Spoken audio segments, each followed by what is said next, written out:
Everyone. रसशास्त्र subject अवघड वाटतोय तर हा व्हिडिओ शेवटपर्यंत नक्की बघा, कारण या व्हिडिओमध्ये आपण रसशास्त्राचे 14 टॉपिक व त्या टॉपिकमध्ये येणारे SCQ, LQ आणि MCQ हे सुद्धा डिस्कस करणार आहे. त्यामुळे तुम्हाला स्टडी करणे इझी होईल. First topic, chronological development of आयुर्वेदीय औषधी निर्माण.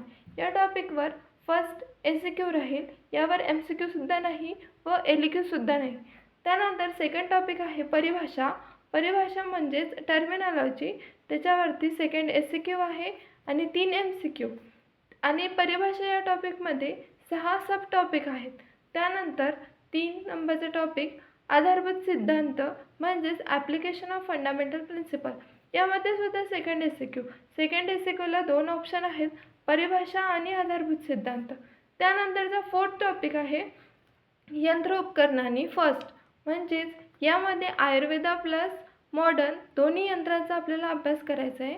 त्यामध्ये एक SCQ आहे 3ऱ्या नंबरचा आणि एक MCQ सुद्धा आहे. त्यानंतर येणारा 5वा टॉपिक म्हणजे यंत्र उपकरणांनी सेकंड, म्हणजेच याच्यावर थर्ड SCQ आहे आणि एक MCQ. आता यंत्र उपकरणांनी सेकंडमध्ये येतं काय, तर पूट, कोष्टी आणि हिटिंग मटेरियल्स. म्हणजे यामध्ये येणारे यंत्र हे आपल्याला डिटेल स्टडी करायचे, पण आपल्याला SCQच येणार आहे तर त्याच हिशोबाने आपण अभ्यास करायचा. त्यानंतरचं सगळ्यात इम्पॉर्टंट टॉपिक म्हणजे कल्पना निर्माण 1.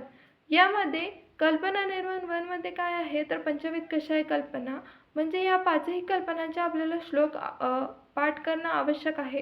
त्यामध्ये फोर्थ SCQ येणार, एक LQ कन्फर्म. फर्स्ट LQ जो येणार तो कल्पना निर्माण 1मधून येणार. त्यानंतर 3 MCQ. या टॉपिकला सगळ्यात जास्त वेटेज आहे, त्यामुळे आपण सगळ्यात पहिले या टॉपिकचं डिस्कशन करूया. त्यानंतर सेकंड टॉपिक आहे कल्पना निर्माण 2. या टॉपिकमध्ये 4 कल्पना आहेत, अवलेह कल्पना, स्नेह कल्पना, संधान कल्पना आणि पथ्य कल्पना. NCSM सिलेबसमध्ये जे दिलेले सब टॉपिक्स त्यानुसार आपण या कल्पनांचं डिस्कशन करणार आहे. त्यामध्ये 5 नंबरचा SCQ सुद्धा आहे आणि सेकंड नंबरचा LQ म्हणजेच आणि 2 नंबरचा 2 MCQ सुद्धा येणार आहे. 2 नंबरचा याच्यामध्ये LQ आहे.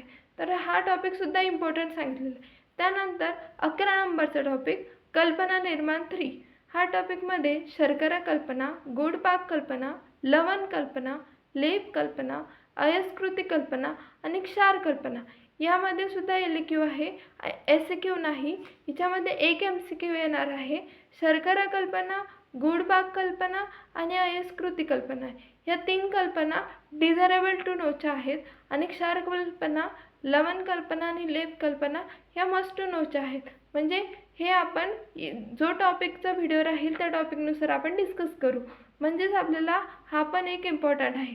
3 LQ आपल्या इथेच कवर होतात, म्हणजे आपल्याला अभ्यास करणं सोपं होईल. त्यानंतर 12वा टॉपिक आहे चतुर्विध रसायन. चतुर्विध रसायनवर थर्ड LQ. यामध्ये चतुर्विध रसायनमध्ये काय काय आहेत, खरलीय रसायन, परपटी रसायन, कुपीपक्व रसायन आणि पोट्टली रसायन. यामध्ये 7 नंबरचा SCQ सांगितलेला आहे आणि 2 MCQ. हा पण एक इम्पॉर्टंट टॉपिक आहे, कारण की यावर LQ सांगितलेला आहे. त्यानंतर current and emerging trend in Ayurvedic pharmaceuticals, म्हणजे तिच्यावर 8 नंबरचा SCQ सांगितलेला आहे आणि यावर MCQ आणि LQ सुद्धा नाही. त्याच्यामुळे आपल्याला हा टॉपिक MCQ आणि LQच्या हिशोबाने नाही तर SCQच्याच हिशोबाने अभ्यास करायचा. त्यानंतर GMP schedule T and regulatory aspect of Ayurvedic drug.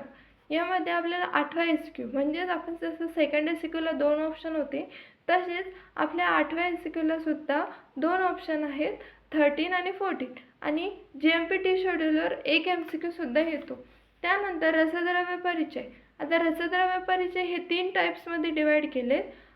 तिच्यामध्ये महारस, उपरस हे सगळे टाईप्स आहेत, परंतु NCSM सिलेबसनुसार त्यांनी must to know, desirable to know आणि डाईस टू नो यामध्ये डिवाईड केले. तर मस्ट टू नोमधले जे आहेत ते रसद्रव्य परिचय 1मध्ये टाकले. त्याच्यावरती आपल्याला एक LQ येणार आहे आणि 4 MCQ आणि 6 नंबरचा SCQ. रसद्रव्य परिचय 2मध्ये त्यांनी डिझायरेबल टू नोचे रस टाकलेले आहेत. त्यामध्ये 3rd नंबरचा आणि 6 नंबरचा MCQ जो आहे त्याला ऑप्शनल दिलेला आहे रसद्रव्य परिचय 2 आणि त्याच्यावरसुद्धा एक MCQ आहे. त्यानंतर रसद्रव्य परिचय 3 याच्यावर यामध्ये नाईस टू नोचे टॉपिक आहे. नाईस टू नोला MCQज येतात, त्याच्यामुळे याच्यावर एकच MCQ आहे. म्हणजेच आपल्याला सगळ्यात इम्पॉर्टंट टॉपिक कोणते पहिले कव्हर करायचे आहेत. तर रसद्रव्य परिचय 1, चतुर्विध रसायन, कल्पना निर्माण 1, 2, 3 असं आपण डिटेल व्हिडिओ यापुढे बनवू. 30 डेजचा प्लॅन डिसाईड करू. तर तुम्हाला तो प्लॅन पाहिजे असेल तर तुम्ही नक्की कमेंटमध्ये सांगा आणि चॅनलला सबस्क्राईब करा, लाईक करा. थँक्यू.